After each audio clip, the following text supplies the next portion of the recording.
Good morning, Yasha Allah, to the 12 tribes scattered abroad all over the face of the earth, this same earth that we live on. and to the nations at large, all over the earth as well, to you, I come as a representation of we. We come, Yasha Allah, of the 12 tribes, of scattered people all over the earth, commissioned by the Rawak, the Spirit of the Most High, Shamalakata, to bring a word to set the captives free. Because we are in the book of the revelation of Hamashiach. That is what in English is called Messiah. I only use that word for reference. But the Mashiach of Yasha Allah of the 12 tribes has commissioned us. And in his book, when you open your Bible to that portion called the book of the revelation, the first greeting you receive is the revelation of Hamashiach, Shakabata, which Allah Hayam Yahweh gave unto him to show unto his servants things that must shortly come to pass. So a quick word on the explanation of shortly come to pass. It means things that must come to pass quickly. All right. And so we give thanks to our Abba in the name of the Blessed One, in the power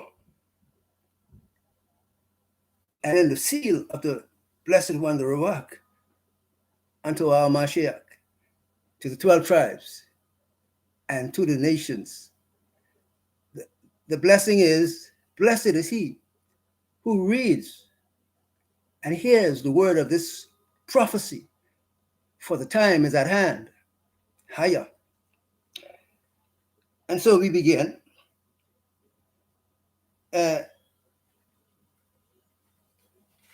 We begin with the question. Matter of fact, we are also simultaneously in review of the book of Anukh, that is called by our enemy the book of Enoch. And I have forestalled the wording of Enoch because that is the Edomite way of stealing our works, as he has done over centuries of time. So we're using Anukh for the proper naming of the book itself and its character, its characteristics, written by one who is placed in line with the 12 tribes. Anukh preceded us in the procession of time and the revelation from the Most High. But you see, the Most High has included him within the prophetic utterance of his expression, along with the 12 tribes. And it is the 12 tribes who were blessed to have his work, the compilation of his work, added into the books of the original writings of Scripture. And our one-time brother and now hater and destroyer, Esau, took it out and then told us that it is of no value. throw it away, get rid of it. And we find that the Ruach of the Most High, coming only a short time ago, a few weeks ago, to say it is now time to go into the book of Anukh and get the wording, the message it has for us. And we have discovered already by the word of the Mashiach what one of the chief aims or purpose for the book of Anukh is to have made us aware of Satan's plan against us. And in a nutshell, it is this, that the Edomites, the people that today have embedded themselves into our mind all over the earth. Everybody has this word of the Jews on their mind because that is what was fed to us over the centuries of time in all the diaspora by our chief human enemy, Esau. And so everybody was enthralled with Esau. And he, being the firstborn of Satan, he wasn't the first one in the order of those coming forth. Of course, we think of Nimrod, for instance, and so many others who were children of Satan. But the Jews, Edom, has taken it beyond all the other limits and has emboldened himself to name himself according to our characteristics and according to our own name given unto us by the Most High. They stripped the names of the slaves who are the children of the Most High, and they used those names upon themselves. You have I think the prime minister in Yasha Allah, or what do you call Israel, named himself Netanyahu. I call him Netanyahu, but stealing our name.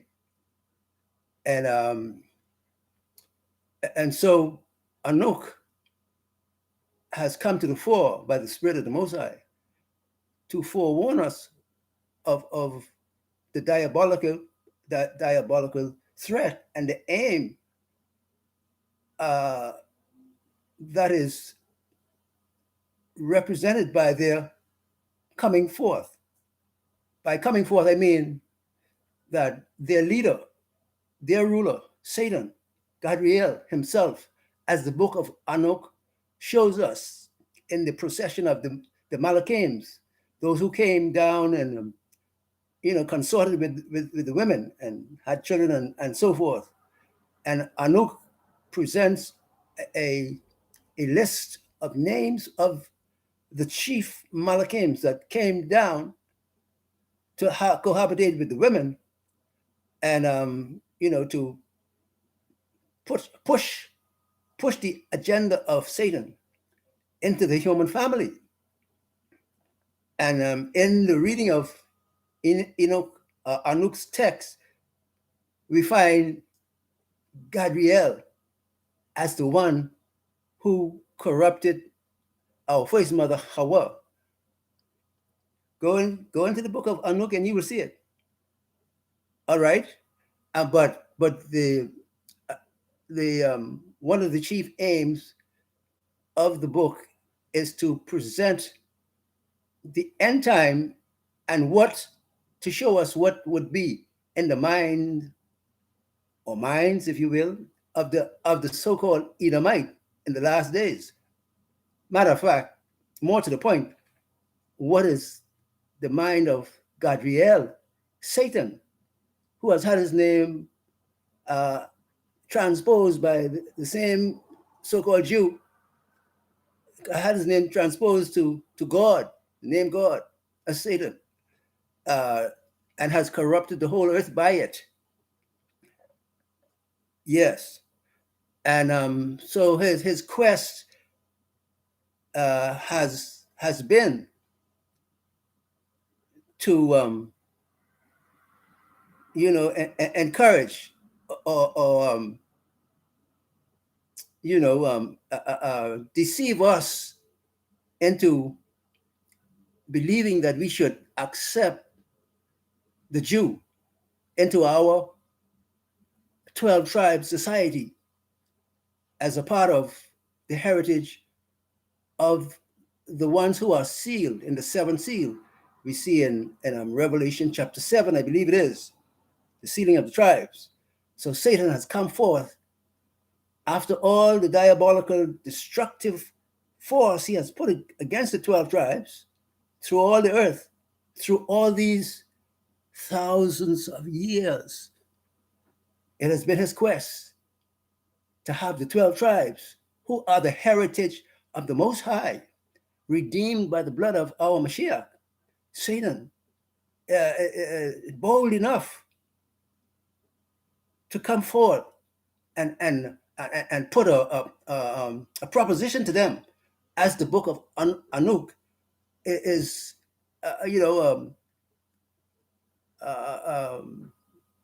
demonstrating in its message. It is demonstrating the boldness of Satan after he has used the Jews to destroy and decimate the 12 tribes. He comes himself to put a proposition that we should include them in our heritage and in the sealing of our tribes. That's one of the key elements proposed by the book of Anukh. And so in that proposition, as presented by Anukh, where you see who the Jews are, they are indeed the children of Satan, pretending to be the children of the Most High, in order to shield themselves from paying reparations for their crimes and their hatred and the destruction that they have, conducted over the whole earth. And so, yes, this has been the chief aim. One of the chief aims, I should put it in that manner, of the book of Anukh, to warn us in the last days that, according to Jeremiah, I believe it's chapter 16, where it speaks of those coming forward to us in short order. They'll be coming and saying, "Look here, our fathers have inherited lies," and so we come to let you know that we understand that we have been lied to, and you are indeed the children of the Most High. They have to come forward and confess it. They don't want to, but it is in order that they must do it. But the book of Anukh is daring and bold to show us the mind of Satan after he has used these people to destroy the 12 tribes so badly and decimate them. He comes to represent them to us and say, share of a little bit of your blessing unto them. What could be worthy of them to share in our heritage? All they have in their soul is hatred and destruction. They have indeed been the destroyers who destroyed the Mashiach at Calvary in the homeland that they call Israel. It is the homeland of Yasha'Allah, offered unto Abraham. And there they crucified the Mashiach. And we have the evidence that it is that portion of those who call themselves Jews. It is actually the one by the name of Amalek, who in the scripture is called the bastard, according to Zechariah 9 and verse 6. It's called the bastard. And we see how and why he's called the bastard, because in Genesis chapter 36, which gives you the genealogy of Esau. You need to go and check it out. It gives you the genealogy of Esau. And in case you don't see it as I am presenting it to you, it gives the confirmation that the Jews have wiped it out because they didn't want to be recognized as who they are. Mm-hmm. It was their aim all along in the translations, the many translations that the world has received. They've been trying to wipe out the vital truth that reveal who they are. They are, when you go into the true version of the scriptures that they have, that the Moses allowed them to have put their hands on and allowed them to reveal their own dome. And they thought they were getting away with something. But there you find Amalek is the one that is called the bastard in Zechariah 9 and 6. And his tribal name is or his tribal feature, the recognizable physical feature of him. I give you an example, is the Frenchman. For it is from the Frenchman that the tribe of Levi was courted by in the enslavement process. The French wanted the Haitians. They wanted those who were of the priesthood so that Satan could insert himself into the priesthood.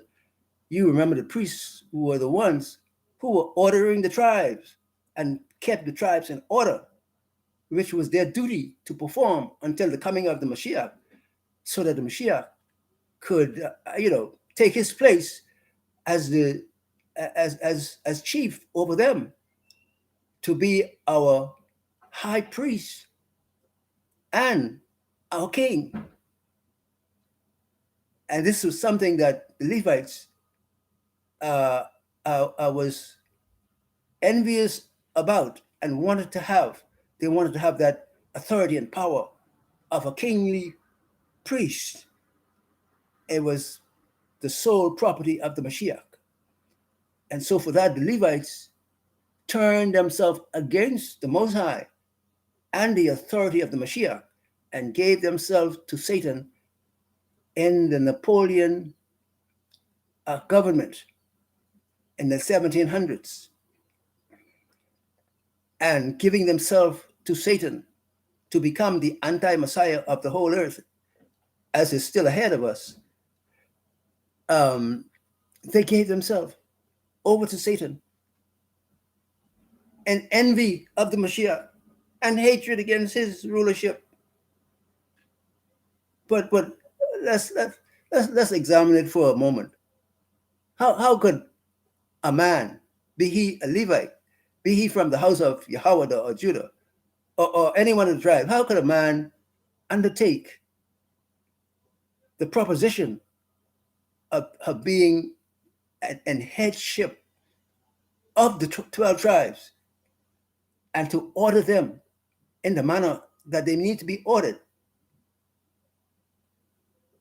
I mean,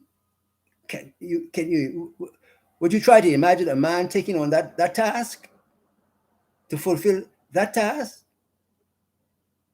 that so vast and important a task? Can you imagine a man trying to fulfill those shoes? Impossible. But this was the envy and the lust of Levi, who we call the Haitians. Let them listen. They are people full of lust and envy and hatred. So they envied the Mashiach and turned their backs on him from being his priesthood and endeavored to take it over unto themselves. You find that in the book of the Psalms, chapter 110, and further on in 2 Thessalonians chapter 2, the chapter that people use to talk about the Antichrist. No, anti-Mashiach.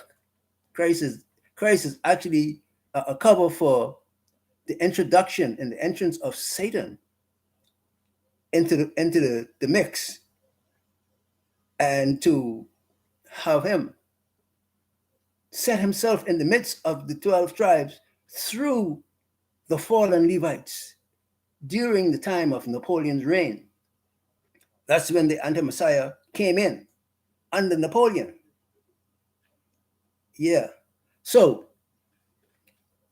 we're showing you now the nuts and bolts of slavery in itself, that Satan wanted. He wanted he wanted the position of the Messiah. And the Levites are like him, and Edom is like him. They're all like Satan.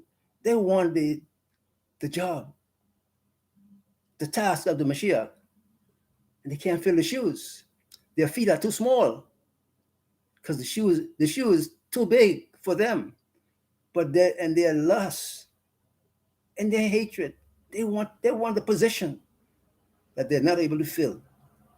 And so you see why Thessalonians tell you of the destruction that the Mashiach is bringing against the Levites, that portion of the Levites, that took that stance against him under the coaching of Napoleon.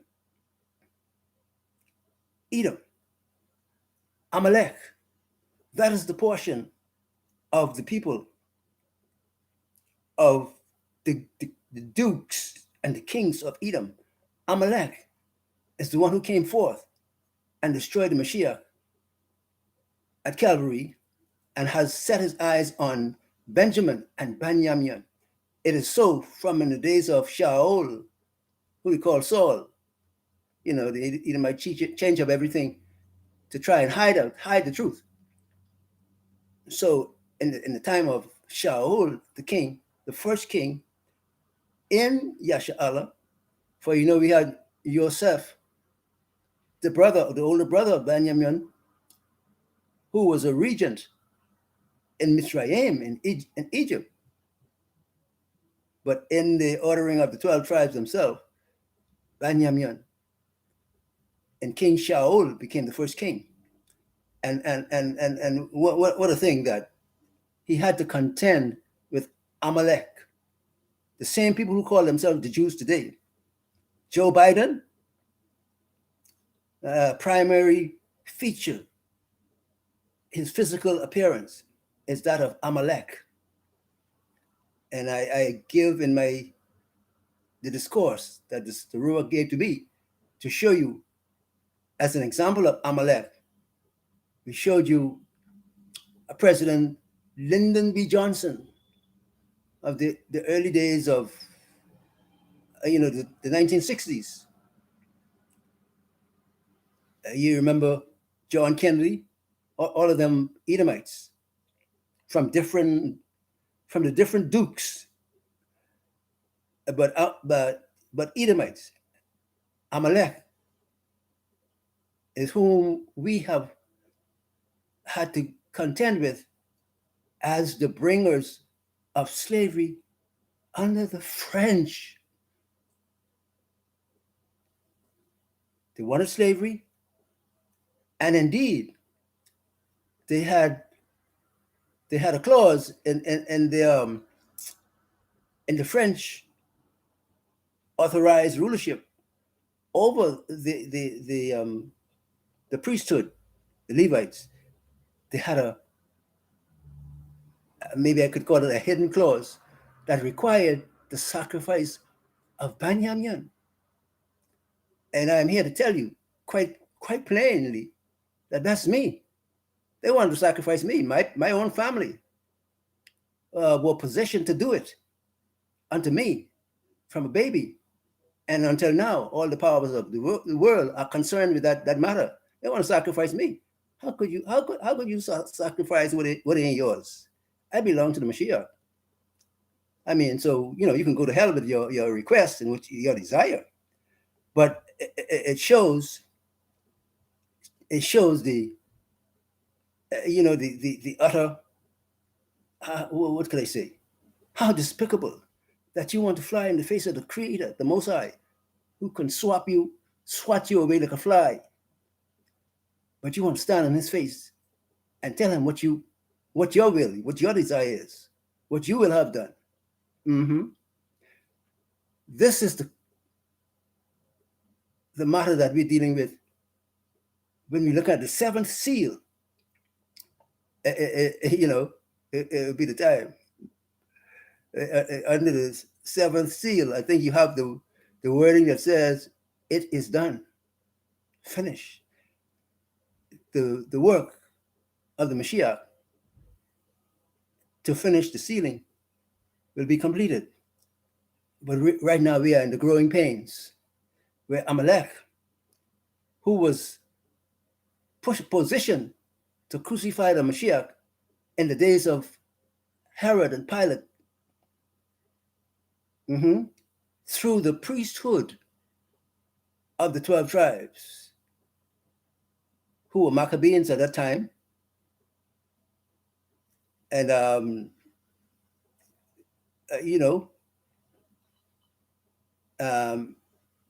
well, it's really no secret, but they use it as a secret mission to,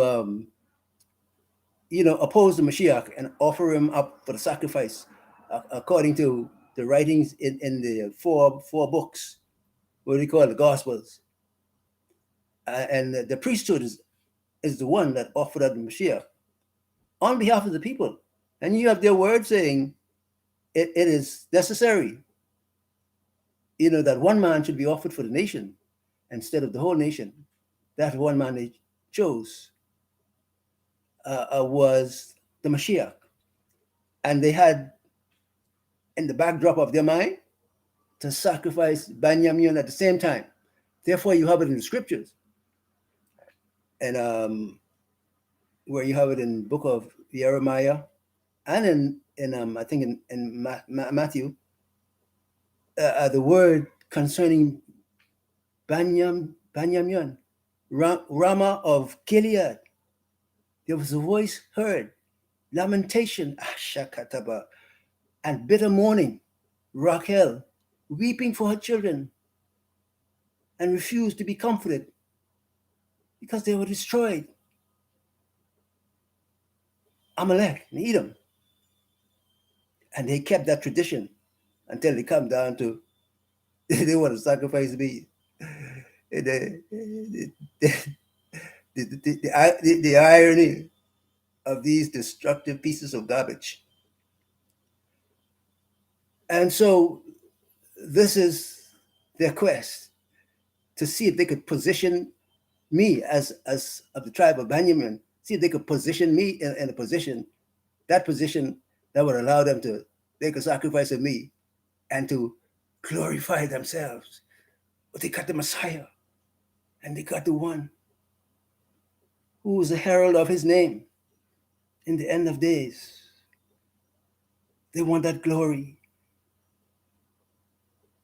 This is what we're looking at. And so the book of Anukh forewarns us of the proposition that I've shared with you now. And we go into it and we see a whole lot more that the prophet has been anointed to share with us. And hence I keep encouraging us to go further into the book and see what it offers. Already now we understand the real name of the one who's called Satan. His name is Gabriel. We learned this from the book of Anukh, right? And we learn of the hierarchy of his rulership, the Malachims that came down and that were responsible for, setting forth his wishes and their wish to use the human family to promote the agenda of evil. And so we encourage you, brethren, into the book of Anukh. We got to be going into it deeper as we go, but we need to get that hidden agenda of Esau and Satan against the 12 tribes whom they have destroyed all the lifetime of the 12 tribes. And now that the Mashiach is about to, burst through the clouds. Behold, he cometh with clouds, Anukh says in his book, and we have a record of it in the book of Yehuda, the book before the Revelation, where Yehuda said, Anukh says, behold, he comes with clouds. Uh-huh. And every eye shall see him. Way back there, Anukh prophesies at the coming of the Mashiach. And so I encourage you, brethren, that until next time, may the Most High bless and keep Yasha Allah and those whom he's calling also of the nations to be a part of the gathering. Bless and keep you, cause his face to shine upon you, lift up the light of his countenance upon you, give you peace, shalom. Until next time. So you know who Amalek is now, as the French. That's who's causing all the trouble in Africa, trying to get Africa to tell us that we can come home now because they have traps set in Africa for your destruction. Ayya kabada. You have been warned in the name of the Mashiach, our Malak, our high priest, our king. So let it be. Shakabata.